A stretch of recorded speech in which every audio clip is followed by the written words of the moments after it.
It is Tsukimichi Moonlit Fantasy. What is that?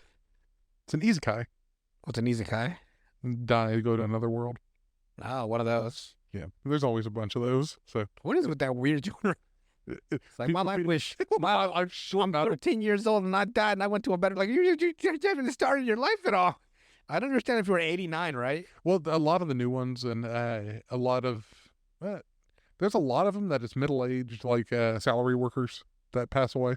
Is that That's not kids. So we're gonna die. What if we die and we go to a worse fucking place? There's some other isekais out there where they do. Just brutal, like even more like. Well, remember Redo of Fantasy? Or Redo of Healer, I mean? I think so. The one that we never aired? Oh, yeah, yes. That was one of those. Remember, it was a horrible one. Wait, I thought was he from somewhere else? I think originally, yeah. Where he died and became a healer. They abused him. Like the pigs that we talked about in the first segment. I know. Yeah. They never aired. Yeah. You guys will never hear that because that shit was fucking dark as hell. The darkest isekai. I mean, look, Overlord has some dark moments in it, like where Demiurge uses human skin to make scrolls, but that's still nowhere near as dark as Redo of Healer. Yeah. So this one's Tsukimichi Moonlit Fantasy. The fact that Moonlit Fantasy is what's kind of like offsetting me. It's not that dark. So, I'm not it's not like that. It's not like it sounds freaky, is what I'm saying. no, it's not like that really either. Boring then. It's got some comedy elements to it and stuff like that. But episode 1 is called Failed Hero. Failed ... hero. So Mizumi Mikado is transported into another world to become a hero by the god Tsukiyomi. The other world's goddess deems Makoto too ugly and banishes him to her world's wasteland. Jesus, yeah. Is it a guy or a girl getting wasted? Dude. You went ugly. You went fugly motherfucker. He's like, huh? God damn, how fucking ugly is it? He looked kind of normal, man. Like, just gets fucking shit. Puts a paper bag over his head and throws him out. Basically, that's what she does to him. Jeez. Infested with non-humans and monsters in the wasteland. And she sends him to this area because he's so ugly. Giving him only the ability to understand all language except for human. Gee, thanks. He's so fucking ugly. I can't understand 90% of the population. Because every human apparently in this world is like model level. It's like beautiful. Wow. So she looks at him and he's like, oh God, you're ugly. So they're all like a fucking 11. He's like a 7. They're like, oh. 6 maybe. A 6? God dang. So Tsukiyomi intervenes, which is the god that's of Earth, basically the god of Earth that he sent him to this new world with this goddess because it was like part of their deal or something like that the gods had. Mm-hmm. So Tsukiyomi intervenes, explaining in Japan, Makoto's abilities were restricted by modern life, but in the new world, he is quite powerful and free to do whatever he pleases in this new world. So after wandering the wasteland for 3 days, Makoto saves a young orc named Emma, where she's got she's a pig. Kind of looks like Miss Piggy, only little. He saves her from a 2-headed wolf monster, which he kills, discovering how strong he actually is.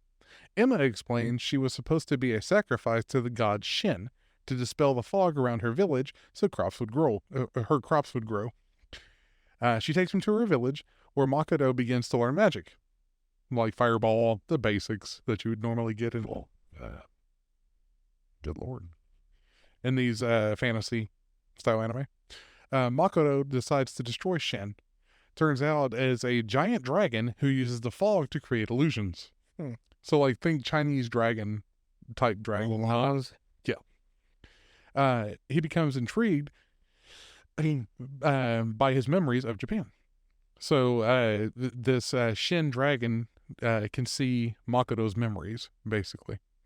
Makoto breaks the illusion and is surprised when Shin offers to make a contract with him to become his familiar, because they're interested in his life, basically, and the memories that he's got. So Makoto agrees, and they form a contract, with Shin transforming into a busty samurai girl, looking forward to what Makoto will do in the future. So then we go into episode 2. It's called Black Spider of Disaster. So Makoto discovers Shin is obsessed with his memories of historical dramas and samurai. Like, that's what she's focusing all on just samurai and stuff like like movies that he has seen. Oh, yeah. And it's like, oh, what is this? Oh, what is this? Like, it intrigues her so much. Starring 7 samurai. So she teleports Makoto to the alternate dimension where she normally lives, but finds it now resembles Japan's countryside. So by making a contract with Makoto, basically his influences turned her alternate dimension into what he wanted, which is Japan's countryside, basically. What, feudal Japan? Or kind of like just the way Japan looks, like topographically, like mountains, stuff like that. So Makoto informs the orcs he defeated Shin, who offers for the orcs to live in her dimension, which is now ideal for farming, because it's like the farmlands of Japan at this point. Shin continues watching Makoto's memories, but demands they figure out how to build a television where she can store his memories. The television?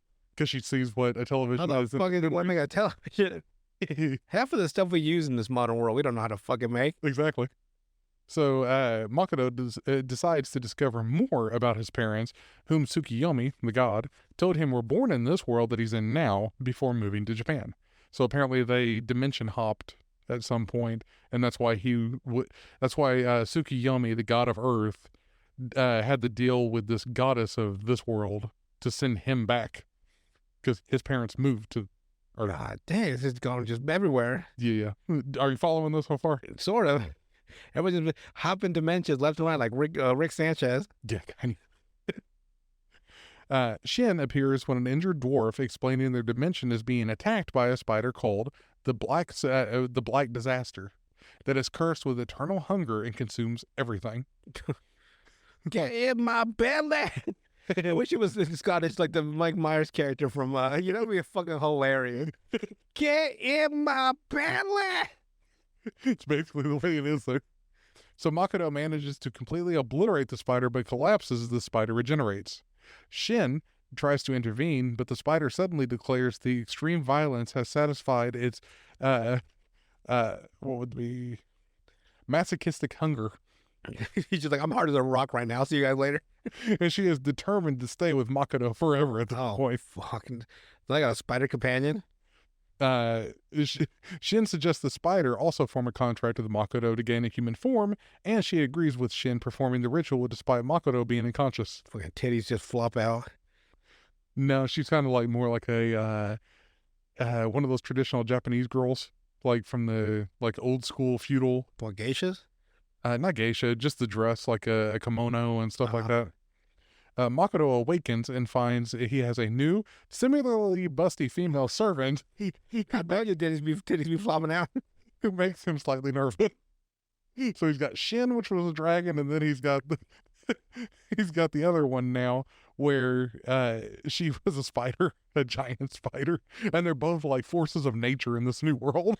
It'd be cool if they each had a back tattoo. One was a dragon, the other one was a spider. So we go into episode 3. It's called Human Shock. It's not a harem one, is it?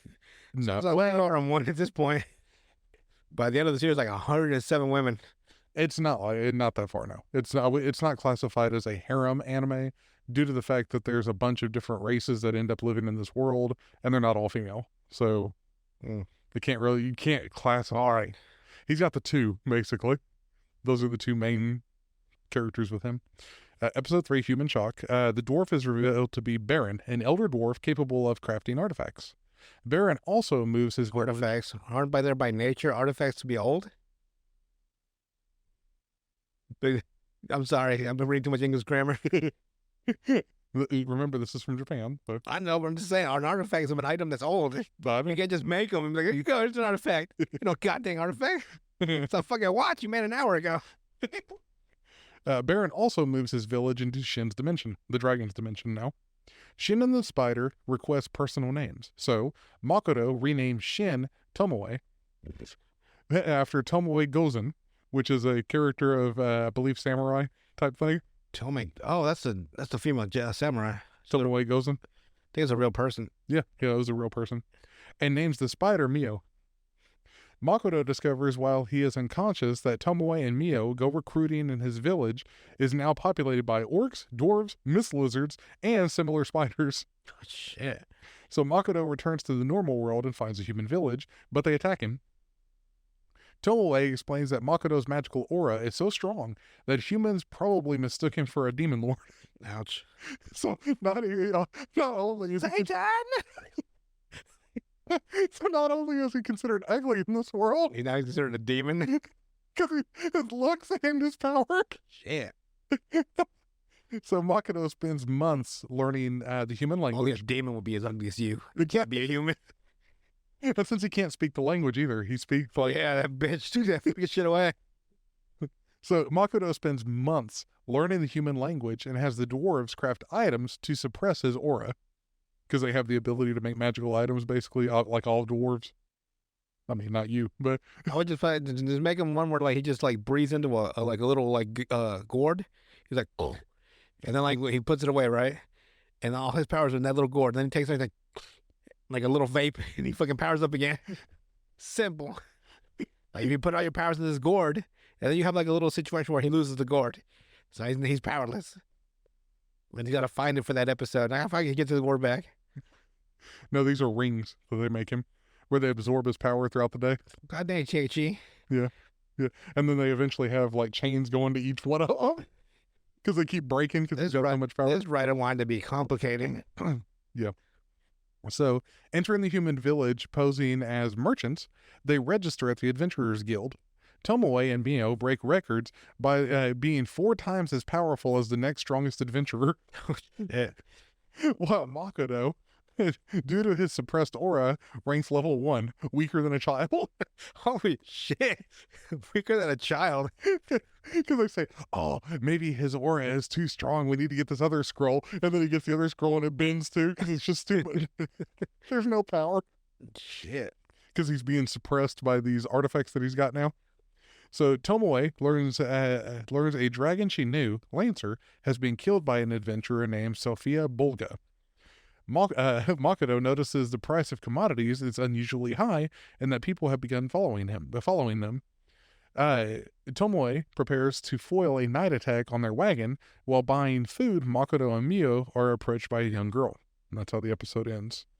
Episode 4 is called Too Late. So the girl, Renan, reveals her sister Toa disappeared. Tomoe confronts the thieves but kills 3 by accident and captures a 4th. Oh, shit. Well, my bad. Because she's too strong. They're like, oh, I didn't know that they would die that easy. Gonna slash one in the face and fucking breaks her neck. They kind of, yeah. Renan sketches Toa and Makoto determines from the thief's memories their group is holding a captive and sends Mio and Tomoe to retrieve her. Makoto is concerned Toa resembles a girl named Hasegawa that he knew in Japan. That they kind of look similar. Even though they're not the same person, they look similar. Mio and Tomoe locate Toa and her captor. Mills Ace, the current strongest adventurer in this town. Or maybe in this entire area.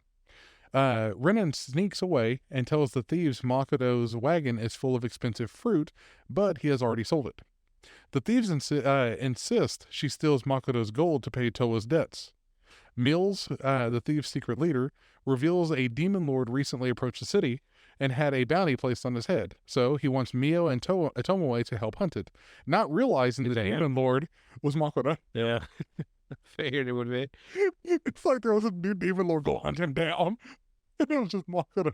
Careful with your eyes. This is so ugly. Your eyes may Well, the picture has it. burn. The picture has it looking like a freak. Like the bounty. God. It's like, oh. So I'm like, Jesus. Renan decides she cannot steal from Makoto after he has been so nice to her. So Mio and Tomoe defeat Mills and his thieves and destroy part of the city, competing to see who has defeated the most enemies. So they literally destroy the entire half of the city just by throwing shit off and stuff, like energy attacks and stuff. Oh, yeah. Just destroyed the whole fucking city. Renan reunites with Toa, who is identical to Hasegawa apart from the hair color. Makoto praises Mio and Tomoe for rescuing Toa, but then violently blasts them back into the wasteland to repent for their foolishly destroying the entire human city. Because they're those kind of like, it's like that comedic moment of like Team Rocket flying off. Oh, yeah. That's them. Because he just knocked them back into the entire wasteland. Because he's super strong. So. Team Rocket. I wonder if they saw Ash win the championship. I'm gonna be the man. They're fucking elderly at this point. They're just like, he fucking did it. I told you, Jesse. So you're right, James. They have like 3 kids now. All right. Episode 5 is called The Greedy Wagon's Journey. So Tomoe alters everyone's memories, so the world believes a monster horde destroyed Zetsuya. Jeez. That town. As Zetsuya's guild was destroyed by Makoto, as that was destroyed, Makoto must re-register in Sigi, the next closest town. Makoto tricks Tomoe into training alone in the wilderness while he travels to Sigi with the other adventurers. Mio and Makoto kill many monsters that Toa Toa harvests for valuable parts, including rare ruby-eyed ants. Like it's this weird ant type thing that's got these like ruby eyes that are super valuable, basically. Re-registering in Sigi, Makoto celebrates with adventurers Louisa, the elven archer, Hazel, the human alchemist, and Ranina, the dwarf priest knight. So it's a little dwarf. Makoto decides to sell the ruby eyes to the Rembrandt Trading Company, but is warned by Toa that Rembrandt has a bad reputation. Returning to his village, Emma reports on their progress. The Alke, which are these the spiders that what do you call it? Mio brought to this realm. Yeah. They're like think centaur but with spider. So top half is human-esque, and then bottom half is a spider. Yeah. Fucking gross. So the Alke are set. Think of it. It's the character in Dark Souls. Yeah, it's one of them's like that. Is it? He got some big old titties. So the Alke are settling in the mountains, the dwarves have begun constructing buildings, and the mist lizards are clearing farmland while the orcs have begun constructing Makoto a castle. Makoto worries Tomoe has been gone a long time. Makoto is given a merchant outfit by the dwarves to further suppress his aura, but his magic is too powerful and destroys the outfit. And whenever it destroys, the running joke with the stuff that that the dwarves are making him, there's one specifically that's like this expert craftsman, right? And everything that he makes, he wants it to drain so much magic from Makoto that it kills him. He's like, you put this on, this will kill you. And he puts it on and it just destroys it. Oh, it's like, next time. Like, he keeps trying to find shit that'll kill him. Huh. Like, that's this dwarf's goal. To kill the guy that he's helping? Yeah, but he keeps destroying his like super prized stuff that he makes. He's like, this is strong enough to kill you. then it's not. So it's like, it's this running gag through the whole thing of every time he puts it on, it's like, or like a new ring or something, it's like, this is enough to drain all your magic. Nowhere near blows up. Yeah, pretty much. So Makoto discovers magical ingredients grown in the demiplane are more potent than normal or in the normal world. Makoto takes the ruby eyes to the Rembrandt and finds the manager difficult to deal with. Is it a care? No, like just his reputation, Rembrandt's reputation, basically. So we go into episode 6, which is called the Melancholy of the Handsome Middle-Aged Men. We call that a midlife crisis. Yes. The manager, Patrick Rembrandt, is dismissive until he sees the ruby eyes and apologizes. He happily reveals the eyes make ambrosia, a cure for his wife and daughter's curse by a witch. That's why he's been acting this way, is his wife and his daughters are cursed. So Makoto goes to register as a merchant, passes the written exam easily, as it is basic middle school mathematics in this world. The second test is to gather 4 dangerous items, but he takes advantage of a rule saying he can substitute items of equal value and substitutes to ruby ants instead. Makoto returns to the demiplane, where he plans to set up a hidden portal to trick traveling merchants into thinking the demiplane is a hidden city. So they can come to the demiplane, but they think it's a hidden city through mist. Mm-hmm. Where it's like you go into this valley and you walk. What's he want him there for? To rob him? No, to sell stuff. Oh.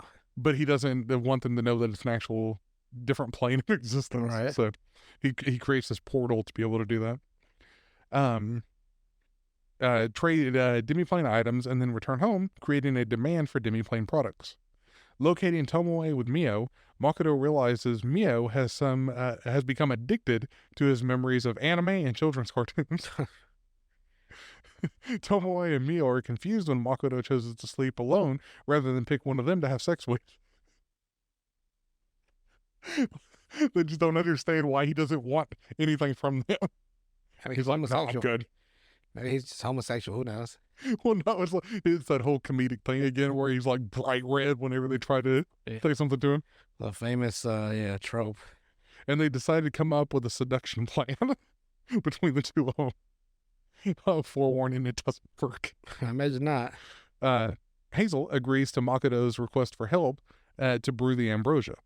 As Adventurer watches Makoto and decides to gather as many adventurers as he can to stop whatever Patrick is doing with Makoto. So, episode 7 is called Wondrous Medicine Production.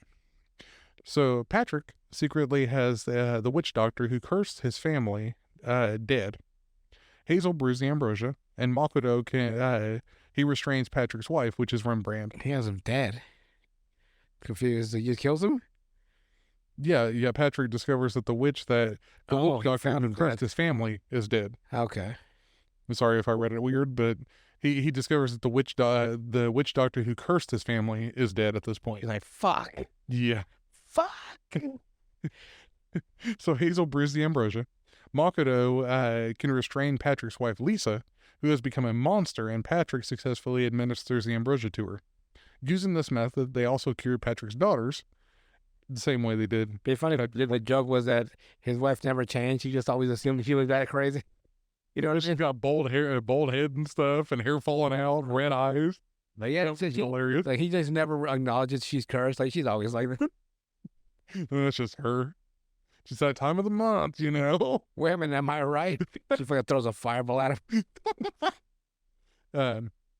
Makoto then returns to Tomoe and Mio, but they are attacked by an adventurer, Lime Latte. Lime latte. Name. Lime latte. Must be refreshing. It's funny because Makoto's like, Lime Latte? Oh. You put lime in their latte and he gets a fucking fireball thrown at him. Oi!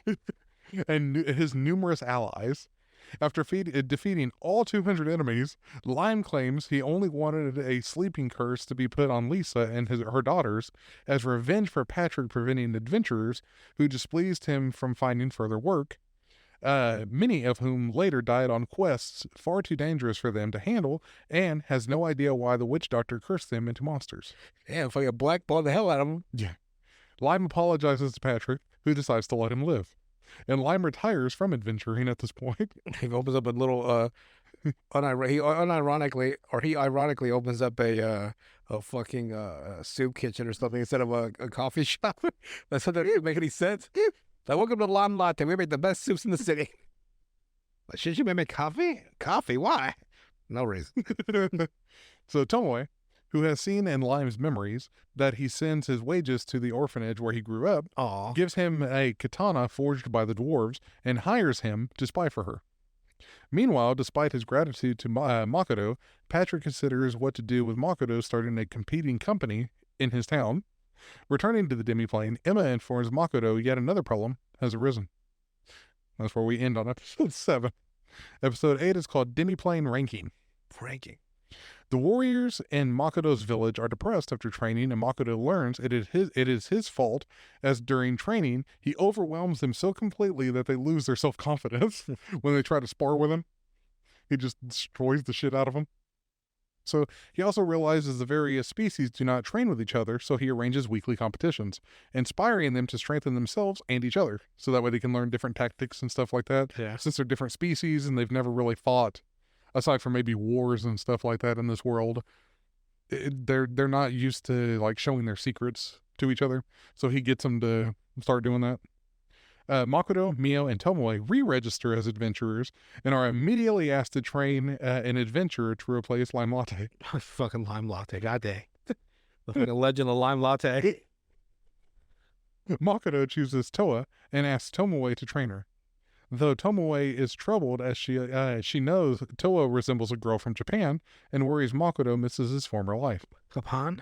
Mm-hmm. Tomoe puts Toa and her team through a brutal training regime and then tests their new abilities by ordering them to defeat a nest of 108 monsters. 108? 108. Ape. What if it's just Caesar and his legion from Planet of the Apes?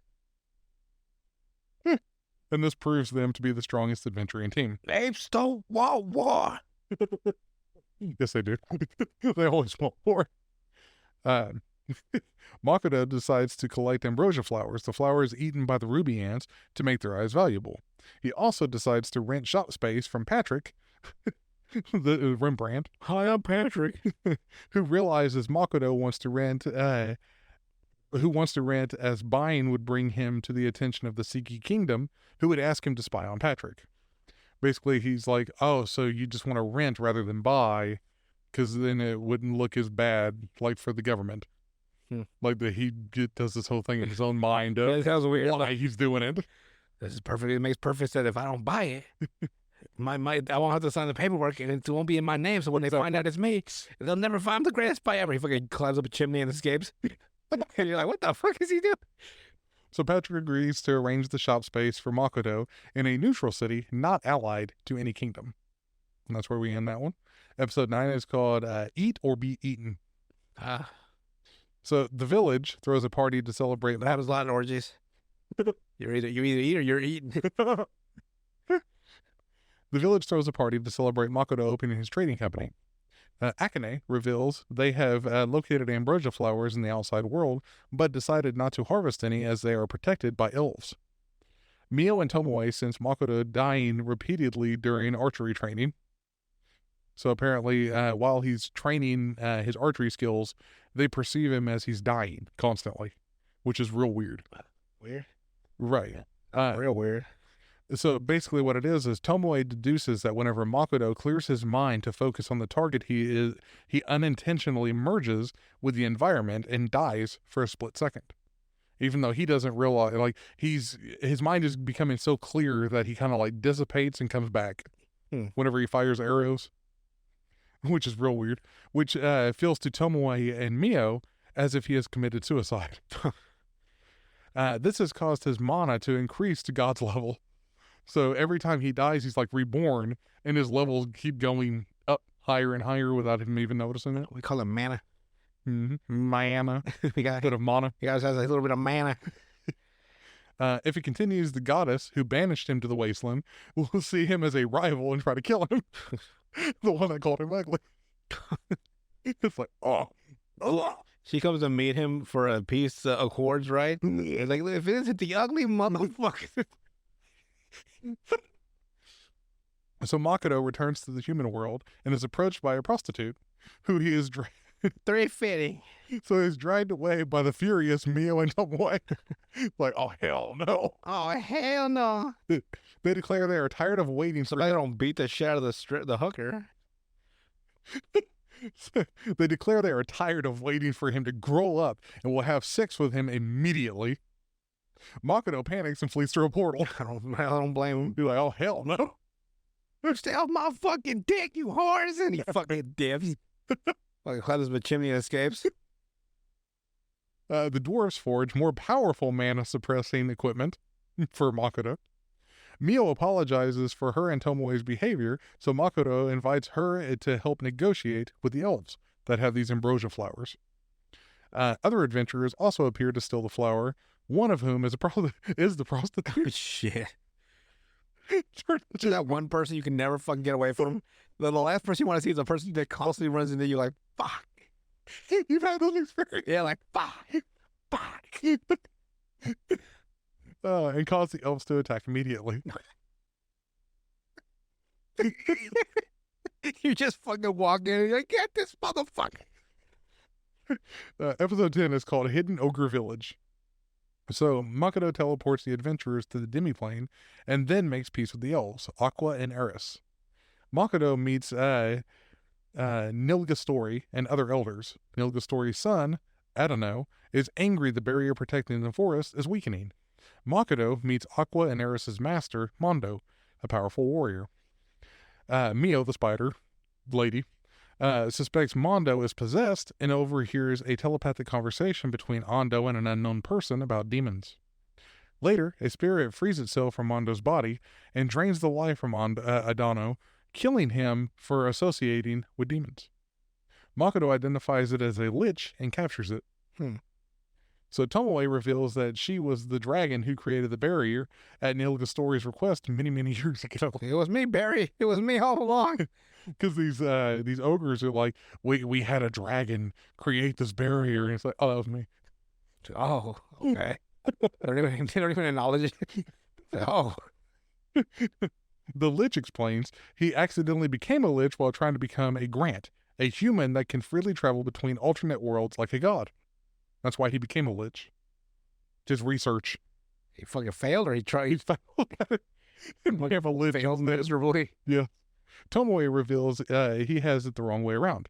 Grants are not humans who could travel. They are normal humans who accidentally traveled and so earned the title of Grant. So it's never a power that they had. It's just accidents that happened. Probably the worst thing he wanted to hear. It was. All the years of fucking dedication and hard work wasted. It was. Again, the comedic element came in. Just fucking, he goes to his room and just fucking throws all the shit off his desk. Fucking waste. Realizing he has wasted his entire life.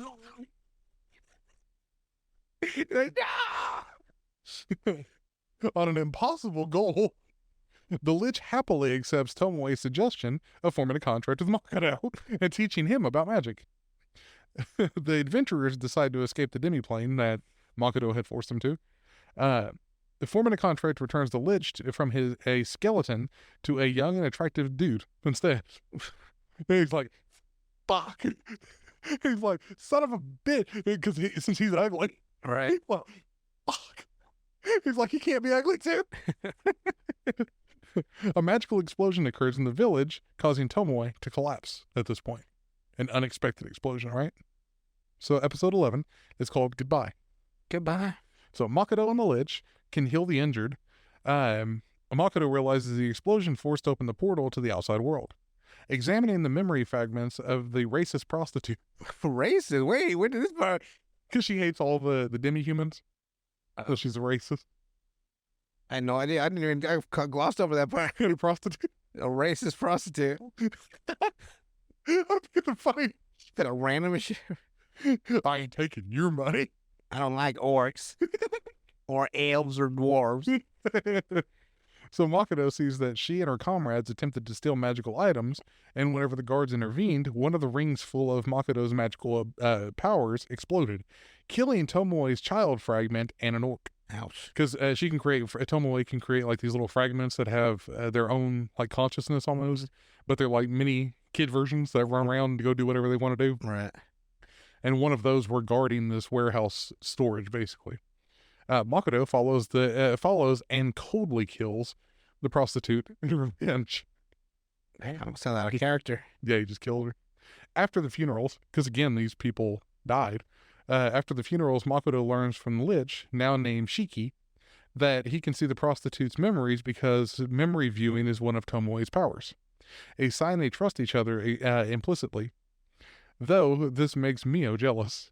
That makes the spider girl jealous about it. Makoto orders walls constructed so that any adventurers who visit the demiplane to trade are kept separate from the village itself. Makoto visits Patrick, Rembrandt, who has arranged Makoto's shop space in the neutral town of Rotgard Academy. Makoto hopes to visit the academy to learn more about the world, the goddess, and the humans at this point.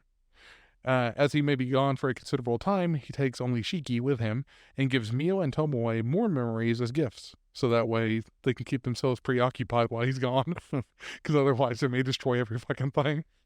As they prepare to teleport, the goddess suddenly locates Makoto and tampers with his teleportation, sending him to a distant battlefield where 2 demon warriors attack him and sever 2 of his fingers. Ouch. They take their fucking helmets off and they're fucking drop dead gorgeous, and he looks like ass. Well, he's getting ready to teleport to Rotsguard Academy. He's got the teleportation thing set up, and he's getting ready to go. And then all you hear is "found you," and he gets teleported to somewhere he wasn't even intending to go. Damn, that sucks. So episode 12 is called "Guided by the Moon," which it's where the moonlit part of the show comes from. Forgot the title of the Moonlit Fantasy. Yeah.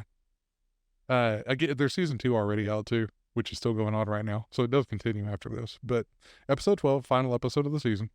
The 2 reveal they are Sophia Bulger and Mitsurugi, the strongest adventurer in the world and the superior dragon she became famous for supposedly killing. They explain they have joined the demon army to destroy humanity. Makoto removes all his mana-suppressing equipment, overwhelming Mitsuguri and his magic and shattering Sophia's legendary sword. Because he's My daddy gave me that sword. So he takes the shit off and he's like, "Okay, motherfuckers." But they had to pull a Goku and take all his weights off. Pretty much, yes. And then all his true ugly-looking demon. Ultimate ugly. Right before he kills Ray, he's like, "You butt ugly," and she fucking devastates him. So, Makoto manages to teleport away and leaving Mitsuguri and Sophia alive, who swears revenge. But the way he did this is he was falling from this, from a super high place or whatever. I can't remember exactly how he got there, but he was falling.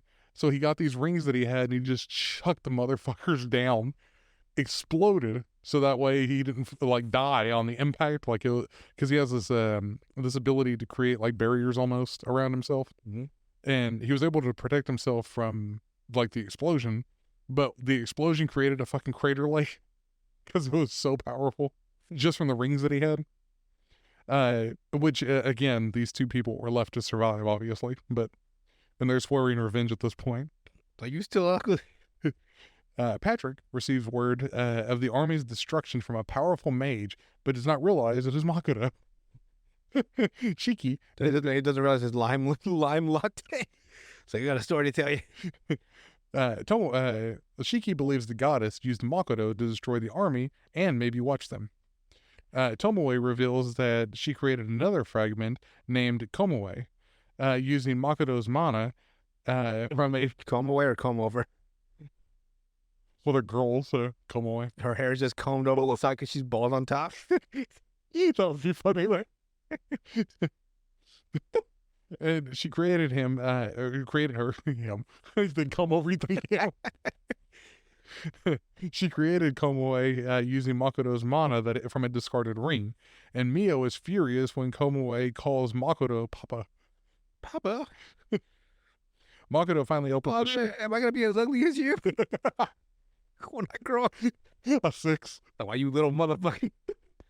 Makoto finally opens a shop, which is an instant success, and learns after he teleported away that the demon and human armies did massive damage to each other, and that 2 other goddess-summoned heroes took part in that battle as well. The village throws a feast to celebrate Makoto's shop, and he decides his future's looking bright.